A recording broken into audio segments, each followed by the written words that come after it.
Tax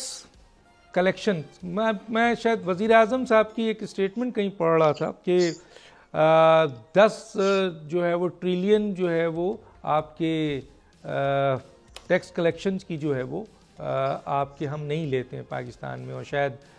9 some thing جو ہے وہ ٹیکس کلیکشن ہوتا ہے، اور ہمارا ہدف جو ہے وہ شاید 14 یا 15 ہے. تو اگر یہ شامل ہو جائے تو 6 ٹریلین تقریباً ہمارا جو ہے وہ سرپلس ہو جاتا ہے. کیا یہ اسٹیٹمنٹ ان کی صحیح ہے؟ میں نے صحیح پڑھا ہے سر؟ جی شکریہ دانی صاحب. میرا خیال ہے کہ بجٹ جو فیڈرل بورڈ آف ریونیو کو دیتی ہے وفاقی حکومت، جسے مین ٹیکس کی ہماری وہیں سے آتا ہے سارا پیسہ، وہ پچھلی دفعہ تو انہوں نے 7.1 ٹریلین کیا، اس دفعہ انہیں ہدف 9.4 ٹریلین کا ملا تھا، اور خیال نے شروع میں کہا گیا کہ آپ کم از کم 10 ٹریلین کر دیں تو اس سے کچھ مسائل حل ہوں گے، کیونکہ ہم آئی ایم ایف کو کہہ سکیں گے کہ جو ہم نے پرائمری سرپلس کی بات کی تھی وہ ہم نے پوری کر دی ہے. اگرچہ شرح نمو جو ٹیکسوں میں بہتر ہوئی، مگر اگر مہنگائی کی شرح کو دیکھا جائے اور پاکستان کے اندر جو بے شمار مراد دی گئی ہیں اور ٹیکس ایگزمپشنز جو ہیں اگر ان کا حجم دیکھا جائے تو میرا خیال ہے کہ ایک تو ہمیں بالکل واضح طور پر اس بات کی طرف اشارہ کرنا چاہیے کہ یہ ایف بی آر جو ہے اپنی جو پوٹینشیل ہے پاکستان سے اس کے تو آدھا بھی ٹیکس اکٹھا نہیں کرتا ہے.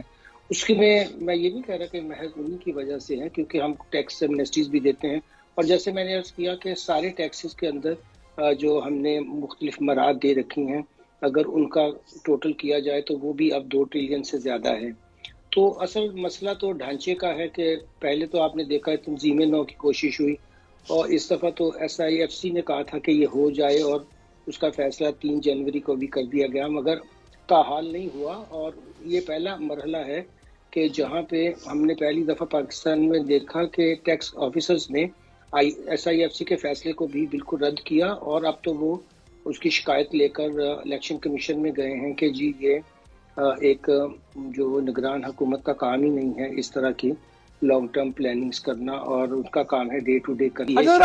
امیر اور غریب میں بھی فرق، میں کوشش کروں گا ذرا عام لفظوں میں عوام تک یہ بات پہنچاؤں، جو ٹیکنیکل ورڈز ہے اس کو اوائڈ کروں، کہ امیر اور غریب کا فرق جو ہے سر بڑی تیزی سے بڑھ رہا ہے. اس کی کیا وجوہات ہے؟ اس کی وجہ جو ہمارا ٹیکس کا ڈھانچہ ہے وہ اس طرح کا ہے کہ وہ غریبوں پہ تو بہت زیادہ ٹیکس ان کی آمدن کے حساب سے لیتا ہے، اور جو امیر لوگ ہیں ان سے بہت کم ٹیکس وصول کرتا ہے. یعنی کہ آپ یوں سمجھ لیجئے کہ جو مراد دی گئی ہیں بڑے بڑے لوگوں کو، وہی میں نے عرض کیا کہ 2 ٹریلین سے تو کم وہی نہیں ہے. پھر انفورسمنٹ کی بھی کمی ہے کہ بے شمار لوگ جن کے پاس بے شمار گاڑیاں ہیں، بڑے بڑے بنگلے ہیں،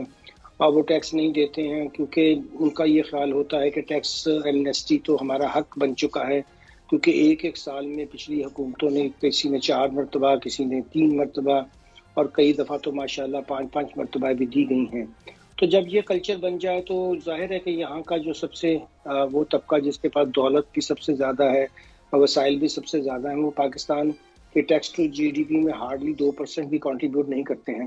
اور جو غریب لوگ ہیں وہ 18% سیل ٹیکس ہر چیز پہ ادا کر رہے ہیں، جو عام کھانے پینے کی چیزیں بھی ہیں، جو عام استعمال کی چیزیں بھی ہیں ان کے لیے. تو اس طرح یہ ریاست کا ڈھانچہ جو ہے یہ مکمل طور پر امیروں کو تو ان کی دولت میں اضافہ کرنے کی طرف جو ہے وہ ہر طرح کی مدد کر رہا ہے، اور غریبوں کو غریب تر کرتا چلا جا رہا ہے. سبسکرائب کریں اور بیل دبائیں تاکہ کوئی خبر رہ نہ جائے.